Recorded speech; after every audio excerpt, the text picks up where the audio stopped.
SilverPlus electrode technology doubles the life of your electrode and nozzle compared to standard copper electrodes.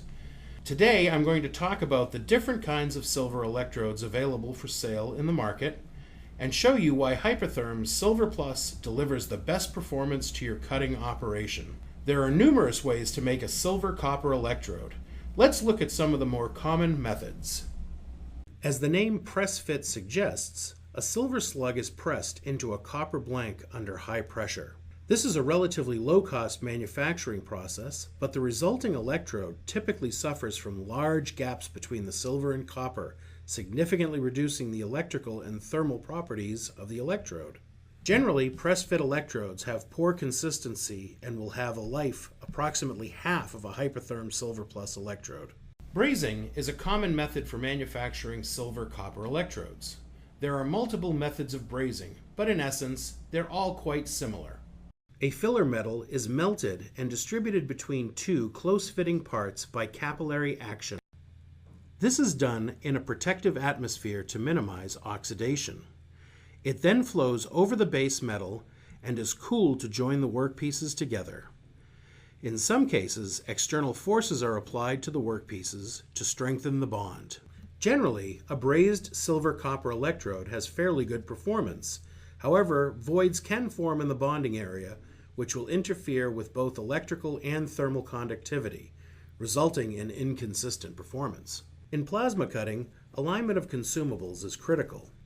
When consumables are not aligned, cut quality and consumable life are drastically reduced. In press-fit and brazed electrodes, the silver and copper are bonded while the electrode is in its final shape. As a result, the silver insert can be placed off-center in the electrode, resulting in poor arc shape and position, which yields poor cut quality and rapid nozzle wear. Some manufacturers wrap the hafnium in silver foil before pressing it into the copper electrode. While any silver will help extend the life of the electrode, silver foil electrodes do not have enough silver present to extend the life much past that of a copper electrode. Also, the resulting electrode typically suffers from large gaps between the silver and copper, resulting in poor electrical and thermal conductivity and delivering inconsistent performance from electrode to electrode.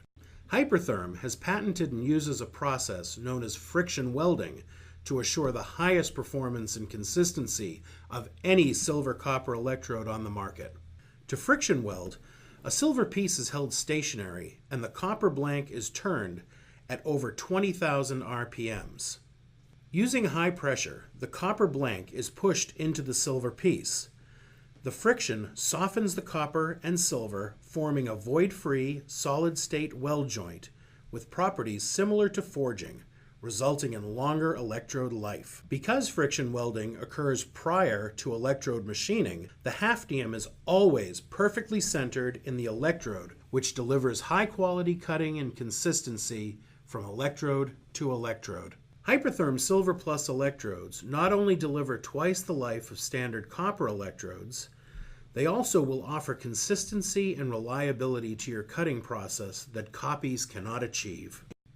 When you use SilverPlus electrodes as part of your Hypertherm consumable stack-up, you'll be using highly engineered consumables designed to work with your system and manufacture to the highest quality standards. Please contact your authorized Hypertherm dealer to arrange for a sample of SilverPlus electrodes. Thanks for watching.